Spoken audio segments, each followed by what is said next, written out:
السلام علیکم ورحمت الله وبرکاتہ. ګرانو کتونکو تاسو ته په پښتو نالج فیکټری چینل کې هرکلی وایم. وګو کتونکو نن سبا د هر چا دا کوشش وي چې د خپل عمر نه کم ښکاره شي. خو که موږ وګورو نو د هر عمر یو خپل ښایست وي. خو بیا هم د هر چا دا شوق وي چې ځوان ښکاره شي او د دې دپاره هر قسم ټوټکې استعمالوي. څوک کریمونه لګوي، څوک کورنۍ ټوټکې استعمالوي او څوک خو ډاکټرانو نه لاړ شي او پلاستیک سرجري هم وکړي صرف د دې لپاره چې ځوان ښکاره شي. وګو کتونکو د دې کس نوم چانډو ټین دی او د تعلق د سنگاپور سره دی. نن سبا په انټرنیټ باندې ډیر مشهور دی. یو چاینیز نیوز ایجنسی د متعلق یو آرټیکل په خپل ویب سایټ ولیکو او د هغې نه پس دته په ټوله دنیا کې شهرت میلاو شو او ډیر زیات مشهور شو. اوس به تاسو وایئ چې په دې کس کې داسې څه خبره ده چې دی دومره مشهور شو. نو ملګرو د ده د شهرت وجه د ده عمر دی.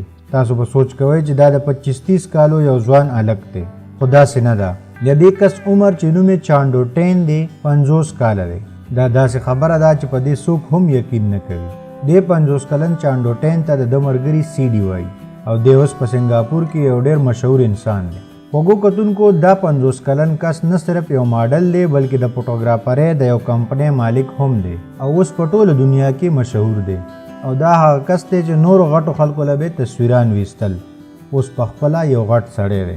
وګو کتونکو په یو انټرویو کې کله چې د ده نه د عمر تپوس شو نو ده وویل چې د شپې ډېر زر اوده کېږي، یعنې په وخت اوده کېږي او د شپې اوده کېدو نه مخکې او سحر پاسېدو پسې زر د لامبلو نه ځان ساتي، یعنې نه لامبي. د دې نه علاوه دی هینن چکن ډېر په شوق خوري. ملګرو هینن چکن د وریجو او چرګ یو ډش وي او څنګه چې زموږ بریاني ده همدغسې هینن چکن د سنګاپور قومي ډش ګڼلی کېږي او د ده خو دومره خوښ دی چې په ناشته کې هم دغه خوري. د دې نه علاوه دی په هفته کې 15 ورځې جیم ته هم ځي. وګو کتونکو که موږ خپل ژوند په سنت طریقه تیرول شروع کړو نو موږ ته د هیڅ قسم جیم یا ورزش ضرورت نشته. زموږ دین اسلام یو مکمل مذهب دی. که موږ 15 وخته مونځ کوو او په ټایم اوده کیږو نو موږ به هیڅکله زر نه بوډاګان کیږو.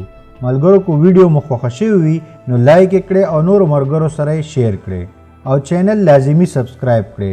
او که ستاسو دې باره کې څه خیال وي نو کمنټس کې لازمي ولیکئ.